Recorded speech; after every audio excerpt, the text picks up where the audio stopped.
18वां अध्याय। अब रौद्र रूप महाप्रभु शंकर ने अपने वीरगण और नंदी पर चढ़कर हंसते हुए युद्ध भूमि में आए। उनको आया देख वह पराजित फिर लौट आए। सिंहनाद करते हुए आयुष दैत्यों का प्रहार करने लगे। भीषण रूपधारी स्त्री देखकर दैत्य भागने लगे।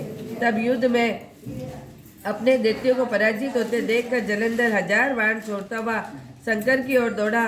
उसने सुम निसुम आदि वीर भी क्रोध से अपने होठ को काटते हुए शंकर जी की ओर दौड़े।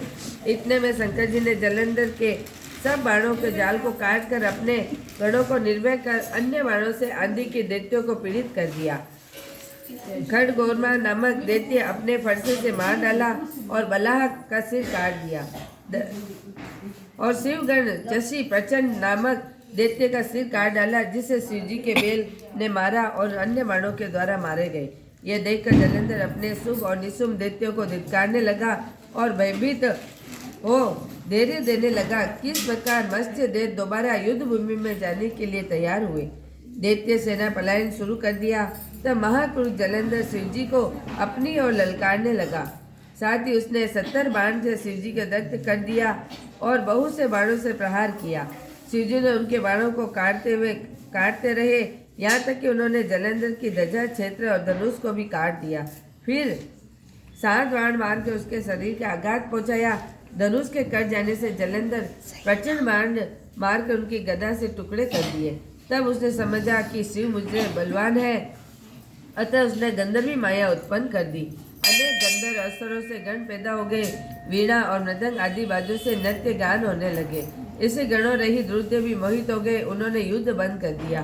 फिर तो काम से मोहित हो जलंधर जल्दी ही त्रिनेत्र भगवान शंकर के रूप धारण करके वृषभ पर बैठे पार्वती जी के पास पहुँचे। उधर जब पार्वती जी ने अपने पति को आते देखा तो सखियों का साथ छोड़ आगे आई और पार्वती को देखकर कामातुर जलंधर वीर्य पतन हो गया। उससे पवन से वह जड़ हो गया। गौरी के इस दानव समझकर अंतर ध्यान होकर उत्तर की ओर मानस की ओर चली गई। वहां पार्वती को देखकर जलंधर फिर शिव जी की ओर लौटा और पार्वती जी ने भगवान विष्णु को बुलाकर दैत्य का यह कर्त कहा और यह प्रश्न किया, क्या आप इससे अवगत हैं? भगवान विष्णु ने हाथ जोड़कर उत्तर दिया कि आपकी कृपा से मुझे सब कुछ ज्ञात है। माँ, जो आज्ञा हो पालन करो। जगत माता विष्णु जी ने उस दैत्य के मार्ग को खोला। उसके अनुसरण उचित है और तुम्हें आज्ञा देती हूँ, तुम जाकर अपनी स्त्री के प्रतिव्रत भ्रष्ट करो और दैत्य तभी मरेगा।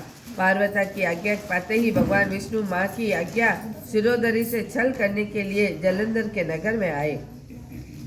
राजा 19वां अध्याय। राजा पृथु ने पूछा, उन्हें देवऋषि अब ये कहिए कि भगवान विष्णु ने वहां जाकर क्या किया? जलंधर की स्त्री का प्रतिव्रत भ्रष्ट कैसे हुआ? श्री नारद जी का जलंधर के नगर में जाकर भगवान विष्णु ने उसकी पतिव्रता स्त्री वृंदा और प्रतिव्रत भंग करने का विचार किया। वो उसके नगर में एक उद्यान में जाकर ठहर गए।